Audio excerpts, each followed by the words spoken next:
The following is a special presentation of Tony Kurre Radio.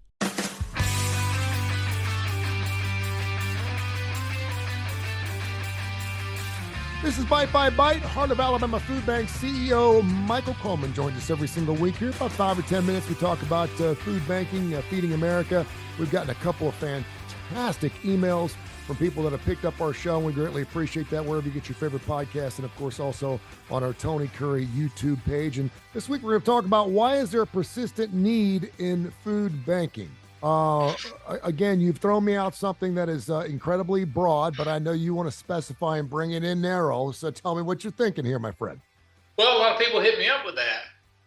We've had, Feeding America came and talked to us, talked to the network about, a lot of people are like, a lot of companies are like, hey, we've been helping you with food insecurity for 40 years. What else you got?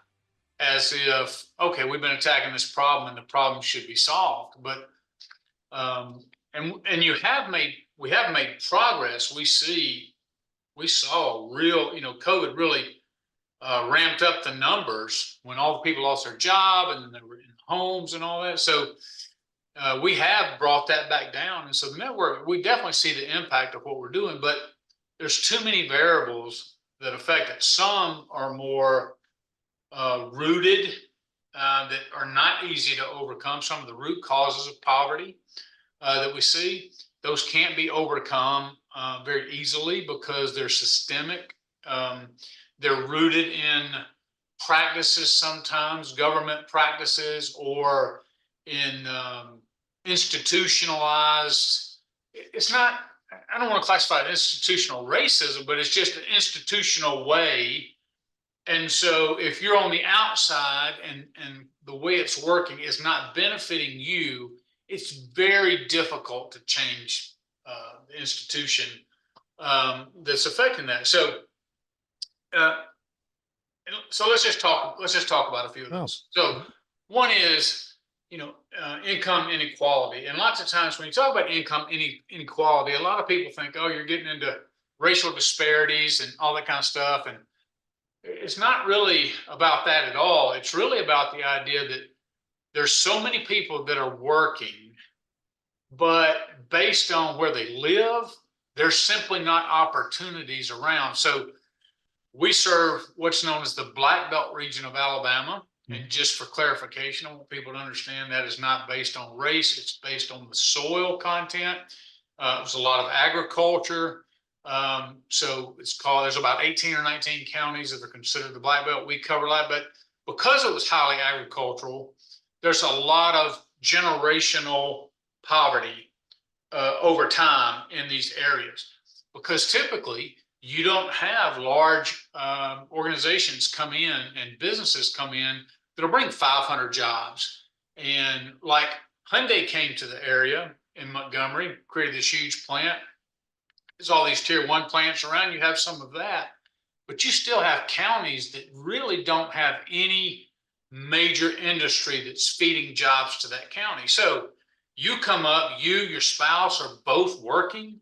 So it's not a laziness issue. It's not a lack of effort, but you have to drive several counties away to be able to get a job that makes a living wage. So even if you can do that, think about when you're barely able to make ends meet. You've got a living wage, but you have to drive so far away, so you got all those added expenses. And now any kind of car maintenance or car having or any sort of problem with the kids at school, it actually can cause you to lose your job, and then losing your job puts you in the pits of poverty because you're already struggling just to get by. So there's just real challenges out there of where people are located. And look, I get it. There's the old joke, why don't you just move closer to the industries and all that? I think we talked about that a few weeks ago. But when you don't have anything, and then you think, okay, I'm going to pick up what I do have. I'm going to leave this county where all my home is, where all my familiarity is. Yes, that takes courage, but I'm going to go out. Wait a minute. I don't have thousands of dollars to either buy a house or to put a down payment on and start a new job and survive. I mean, there's just, and that's just one of many barriers. So it's this economic inequality that exists as you get out into rural areas where you have challenges of people trying to make it together. I mean, spouses making it together. And then you throw in this, which is another huge factor, and that's the inflationary pressures on that. And we've touched on this, just the rising cost of living. Two of the greatest challenges have been gas. Yep.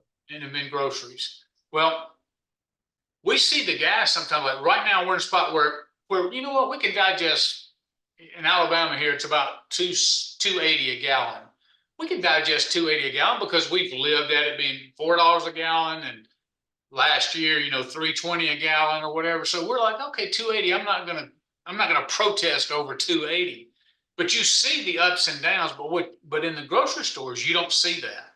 What you see is a steady. Prices are not going up and down in the grocery stores. Prices continue to rise, or they will stay stable. And so what happens is when people go in there trying to feed themselves at a grocery store, and that's assuming that they're able to get to a grocery store. We have several counties in Alabama that do not even have a true grocery store in those counties.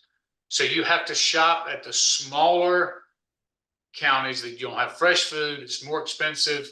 It's processed food. It's not healthy for children. So there's just all those kind of barriers. So you go a couple of counties over, the next county over, and you shop. Well, you got to pay for the gas. That's now more expensive. You got to pay for the food, and it's now more expensive. Guess what? Now there's a gap because I can't make those ends meet anymore. So those are just two huge areas right there. When people say, well, why is there a persistent need? Because the root causes of poverty are really not being dealt with. We treat the issues of poverty, but when things like inflation happens, most of us can absorb it. I would say, we don't like paying extra for gas. We don't like paying extra for food. But we can make some choices. There's some people where they're surviving, and that actually puts them under to where they can no longer, they've got to make some real sacrifices at this point to be able to continue to close that gap. My son is a bagger at Publix, and I know they do wonderful work for you. And of course, the Feeding America and Heart of Alabama Food Bank. Yeah. And we were watching Home Alone, the scene where Macaulay Culkin's going through the grocery store and he's putting all the things up on the grocery thing. And at the end, she'll go, "That's $19.84. And we were watching it. Well, a couple nights ago, my son said, "Did she say $19.84? He said, "Back that up." And he wanted to go item by item. We discovered it came out to $113. I don't know when that movie came out.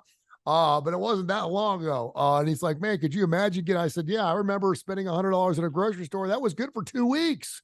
Yeah, they had a whole article about that. It's so funny you bring that up because I had forgotten to mention that to you. But I saw a whole article about the inflationary cost when they rang that buggy up versus what that buggy would cost today, and it was astronomical.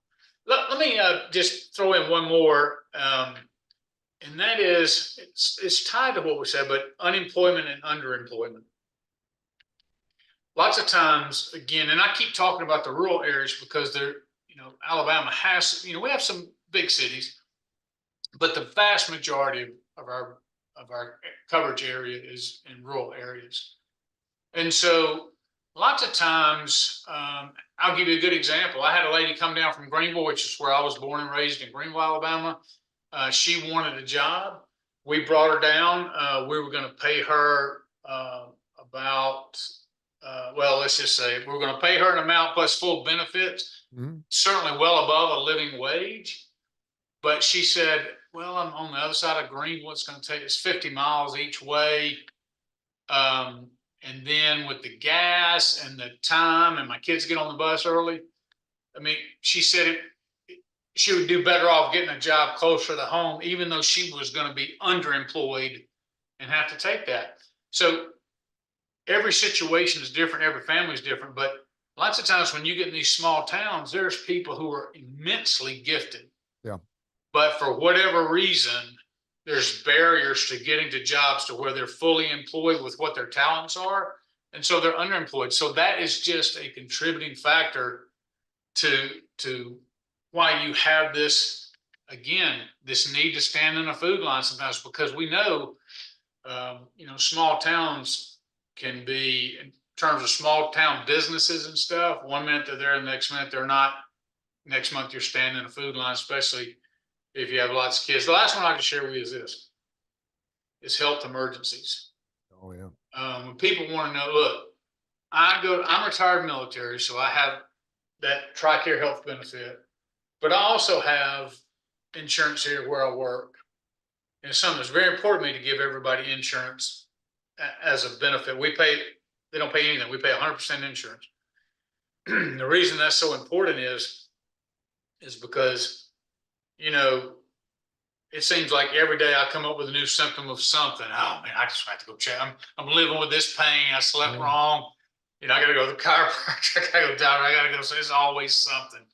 But with the mental health challenges that are out there, the amount of medication that's being prescribed, the complexity of some of the treatments out there, some people don't have that choice. Like, it gets so bad they have to go, and you let somebody who is like, oh, I can easily drive over to the next county and go to the grocery store, because they've got a little buffer until the husband has to have unexpected surgery, doesn't have health care because you're in a small town environment. Yep. They may not have the benefits. And now all your money's going towards this surgery, and now you're right back where you were. You've been saving all these years, and now all that money's gotten sucked up in healthcare.